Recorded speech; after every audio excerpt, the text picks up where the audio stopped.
नमस्ते दोस्तों, Faraz AI toons TV channel में आपका स्वागत है।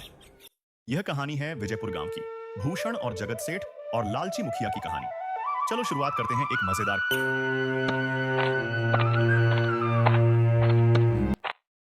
गांव में तो सब जगह अकाल की परिस्थिति हो गई है।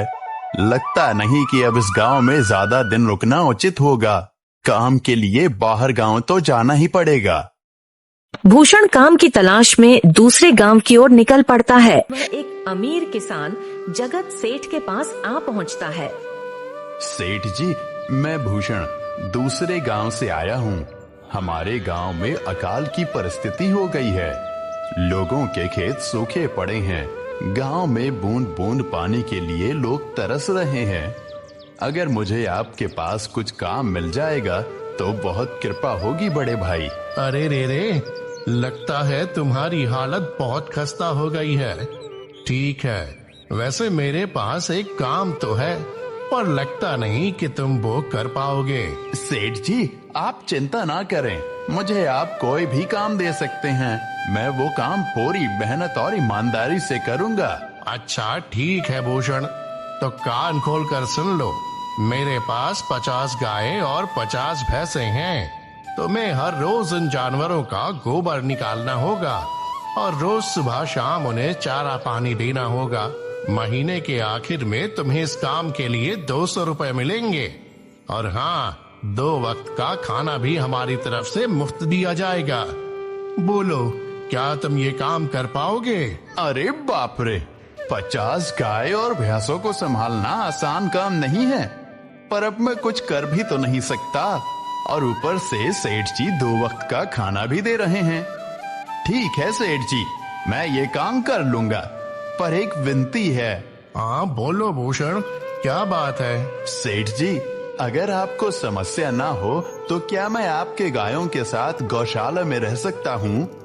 सेठ जी, मैं इस गांव में नया हूँ, मेरा रहने का कोई ठिकाना नहीं है। जग्गा सेठ थोड़ी देर तक सोचता है और भूषण को ऊपर से नीचे तक देखने के बाद उससे कहता है, ठीक है भूषण, तुम गौशाला में रह सकते हो।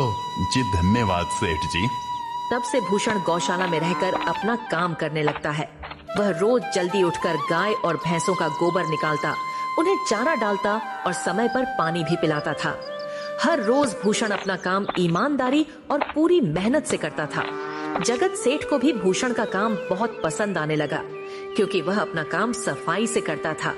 एक दिन जगत सेठ भूषण को बुलाकर उससे बोलता है, भूषण, मुझे तुम्हारा काम बहुत पसंद आया है।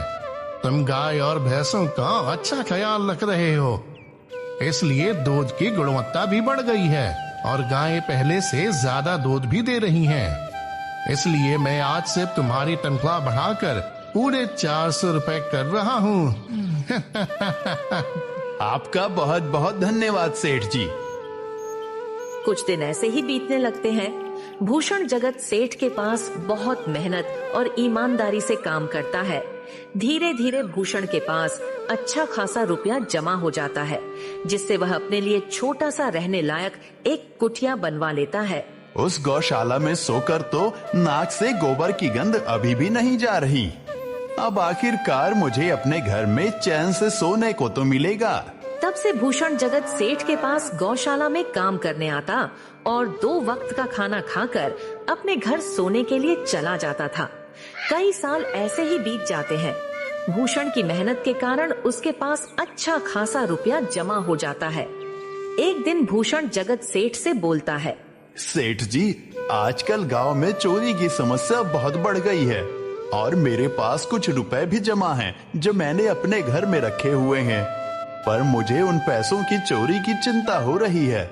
आपको तो पता है कि मैं दिन भर आपके पास ही काम करता हूँ और सिर्फ रात में ही घर सोने जाता हूँ, इसलिए मुझे रोज उन पैसों की चोरी की चिंता सताती है। हाँ भूषण, तुम बात तो बिल्कुल सही कह रहे हो। आए दिन गांव में नए नए चोरी के किस्से सामने आ रहे हैं और दिन भर तो तुम्हारा घर खाली ही रहता है, तो चोरी होने की संभावना तो जरूर है। जगत सेठ थोड़ी देर सोचता है और फिर भूषण से कहता है, देखो भूषण, ऐसे समय में तो गांव में एक ही जगह है जहां पर तुम्हारा धन सुरक्षित रह सकता है और वो है जमींदार का घर। क्या जमींदार का घर? हाँ भूषण, इस गांव के जमींदार बहुत ईमानदार और दयालु हैं। ऐसा मैंने कुछ लोगों से सुना है और उनके घर पर बहुत सारे पहरेदार भी हैं, तो चोरी होने की संभावना बहुत कम है। तुम अपने पैसे उनके पास रख सकते हो। अच्छा, ऐसा है क्या सेठ? फिर आज ही मैं जमींदार जी से मिलकर बात करता हूँ और उन्हें अपनी समस्या बताता हूँ। उस दिन भूषण जमींदार जी के घर उनसे बात करने जाता है। तुम रुको, कहाँ अंदर आए जा रहे हो? वहीं रुक जाओ। जी, मुझे जमींदार जी से मिलना है। मुझे उनसे कुछ काम है। क्या काम है तुमको उनसे? मुझे जरा बताओ। जी, मुझे कुछ पैसे रखवाने थे उनके पास, यही काम के लिए आया था मैं। अच्छा ठीक है, तुम अंदर जा सकते हो। नमस्ते जमींदार जी, मैं भूषण जगत सेठ के यहाँ काम करता हूँ। कुछ साल पहले ही मैं दूसरे गांव से यहाँ आया हूँ। अच्छा भूषण, बोलो तुम्हारा क्या काम है मेरे पास? जमींदार जी, मैं सालों से जगत सेठ के पास काम कर रहा हूँ और मैंने कुछ रुपए भी जमा कर लिए हैं। पर बात यह है कि गांव में चोरी की समस्या बहुत बढ़ गई है, तो मुझे अपने रुपए घर में रखने से डर लग रहा है। अच्छा, कितने रुपए जमा किए हैं तुमने? जमींदार जी, यही कोई 5 से 6 हजार रुपए होंगे मेरे पास। वाह, ये तो बड़ी रकम है। मैंने आपकी ईमानदारी के बारे में लोगों से बहुत सुना है, इसलिए मैं अपनी रकम आपके पास कुछ वक्त के लिए रखने आया हूँ। हाँ भूषण, तुमने बिल्कुल सही सुना है। तुम्हारी रकम मेरे पास पूरी तरह से सुरक्षित रहेगी। तुम अब चिंता ही छोड़ दो, मैं सब देख लूंगा। भूषण अपने पैसों की थैली जमींदार को दे देता है। ये पूरे 5,800 रुपए हैं, आप गिनकर देख लीजिए। गिनने की क्या जरूरत है? तुम तो जगत सेठ के आदमी हो, मुझे तुम पर पूरा विश्वास है। जमींदार जी, आपका बहुत बहुत धन्यवाद। अब मुझे चोरों का कोई डर नहीं है, क्योंकि मेरे पैसे सुरक्षित हाथों में हैं। अरे भूषण, कोई बात नहीं, धन्यवाद तो मुझे बोलना चाहिए, जो तुम मेरे पास आए अपने रुपए रखने के लिए। भूषण अपने पैसे जमींदार को देकर अपने घर चला जाता है। हाँ भूषण, तुम्हारे पैसे मेरे हाथों में ही अच्छे लगते हैं। ऐसे ही भूषण ईमानदारी और मेहनत से जगत सेठ के यहाँ काम कर रहा था। देखते ही देखते 2 साल ऐसे ही बीत जाते हैं। एक दिन भूषण सोचता है, अब बहुत साल हो गए जगत सेठ के यहाँ काम करते हुए।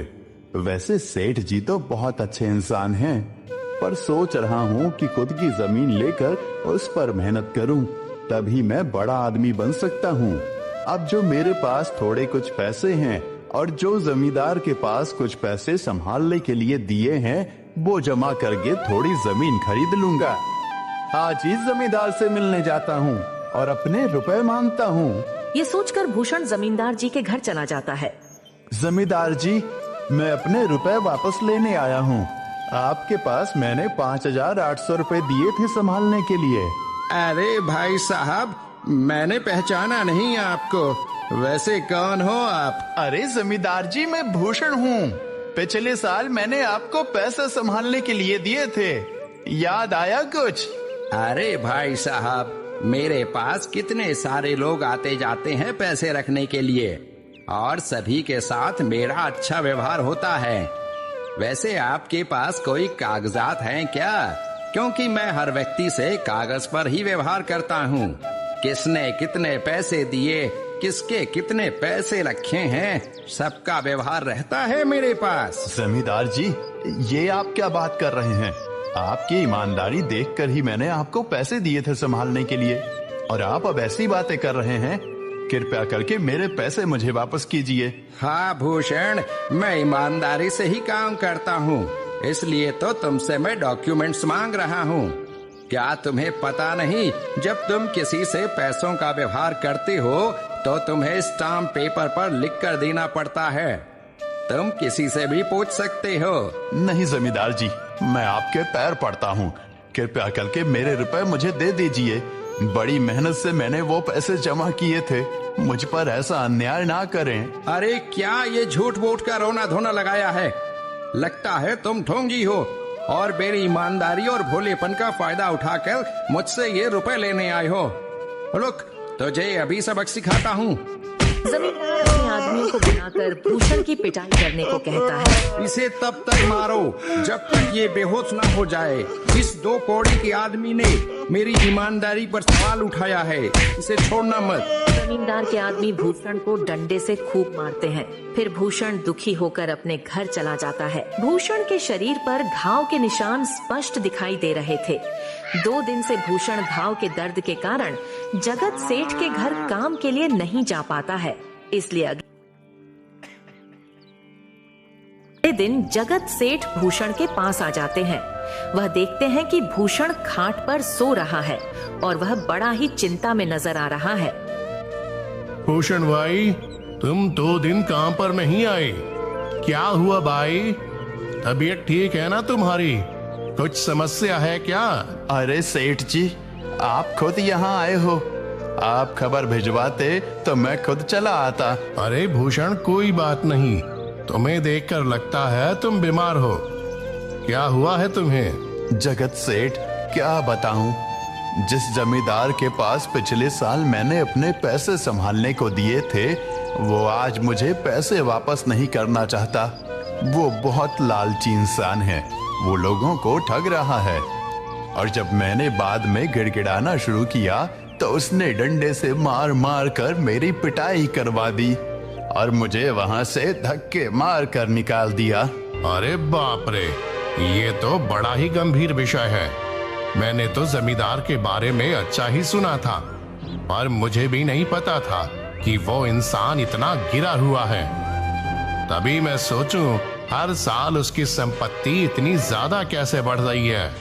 मुझे माफ कर दो भूषण, मैंने ही तुम्हें जमींदार के पास जाने को बोला था। गलती तो मेरी भी है। नहीं जगत सेठ, आप तो मेरा अच्छा ही सोच रहे थे। ये तो उस जमींदार का लालच है। अब लगता नहीं मेरे पैसे उस जमींदार से वापस मिलेंगे भी। भूषण, मेरे पास एक तरकीब है जिससे मैं तुम्हारे पैसे तुम्हें वापस दिला सकता हूँ। जगत सेठ भूषण के कान में सारी तरकीब बताता है। ठीक है सेठ जी, हे ऊपर वाले, ये तरकीब कामयाब होने दीजिए। अगले दिन जगत सेठ बहुत सारे पैसों को एक सूटकेस में भरकर खुद जमींदार के घर जाता है। अरे जगत सेठ, आज आप खुद यहाँ? बोलो भाई, इस गरीब के घर कैसे आना हुआ? हमारा तो ये सौभाग्य है कि आप जैसे धनी आदमी के चरण हमारे घर में लगे हैं। नमस्ते जमींदार जी। अरे जमींदार जी, आप तो मुझे अब लज्जित कर रहे हैं। वैसे मैं कुछ महीनों के लिए दूसरे राज्य में व्यापार करने जा रहा हूँ। मैं ये लगभग 50,000 रुपए लाया हूँ। मुझे डर है कि कहीं ये चोरी ना हो जाए। क्या आप मेरे सारे पैसे अपने पास संभाल कर रख सकते हैं? आपके सिवाय इस गांव में और किसी पर भरोसा नहीं कर सकता। अरे जगत सेठ, ये भी कोई पूछने की बात है? मेरे पास आपके पैसे बिल्कुल सुरक्षित रहेंगे। आप निश्चित होकर व्यापार करने जा सकते हैं। इस बार तो बड़ी मछली हाथ लगी है। बार बार ऐसा मौका नहीं मिलता। भारी माल हाथ में लगने वाला है। तभी वहाँ पर भूषण आ जाता है। अरे भूषण, तुम? अच्छा हुआ तुम आ गए। मैं तुम्हारे पास ही आने वाला था। मुझे माफ करना, उस दिन तुम्हें पहचान नहीं पाया। इतने सारे लोग मेरे पास आते हैं तो जरा परेशानी होती है, पर मैं अपनी बातों का बड़ा पक्का हूँ। हाँ रुको, मैं तुम्हारे सारे पैसे अभी देता हूँ। जमींदार भूषण के सारे पैसे उसे लौटा देता है। माफ करना भूषण, मेरे आदमियों ने तुम्हारे साथ उस दिन बदतमीजी की। मैं आज ही उनको काम से निकालता हूँ। भूषण बिना कुछ बोले वहाँ से चला जाता है। अरे क्या बात है जमींदार जी, आप तो अपनी बातों के बहुत पक्के हैं। तो ठीक है, मैं अपने सारे पैसे आपके पास रख सकता हूँ। जगत सेठ इतना बोल ही रहा था कि तभी वहाँ जगत सेठ का नौकर आ जाता है। मालिक, अब आपको बाहर के राज्य में जाने की कोई जरूरत नहीं है। अभी अभी व्यापारियों का संदेश आया है और उसने कहा कि वो खुद हमारे गांव आ रहे हैं। अरे ये तो बहुत बढ़िया बात हुई। अब मुझे इतनी दूर नहीं जाना पड़ेगा। सुन रहे हो जमींदार जी, व्यापारी यहाँ आ रहे हैं। अब मुझे नहीं लगता कि ये पैसे आपके पास रखने का कोई मतलब होगा। चलो, आपका बहुत बहुत धन्यवाद, आपने इतनी ईमानदारी दिखाई मुझे। हाँ, पर अगली बार जरूर आपके पास ही आऊंगा। ऐसा बोलकर जगत सेठ और उसका नौकर वहाँ से अपने पैसे लेकर चले जाते हैं। धत तेरी की, ये क्या हो गया? ये 50,000 तो चले गए और जो भूषण के 5,800 रुपए हड़प लिए थे वो भी चले गए। आपका बहुत बहुत धन्यवाद सेठ जी। अगर आज आप ना होते तो मेरी सारी जमा पूंजी वो जमींदार हड़प लेता। भूषण, कोई बात नहीं। जो व्यक्ति मेहनत और ईमानदारी से कमाता है, ऊपर वाले उसका कभी बुरा नहीं होने देते, और जो हराम की कमाई का खाता है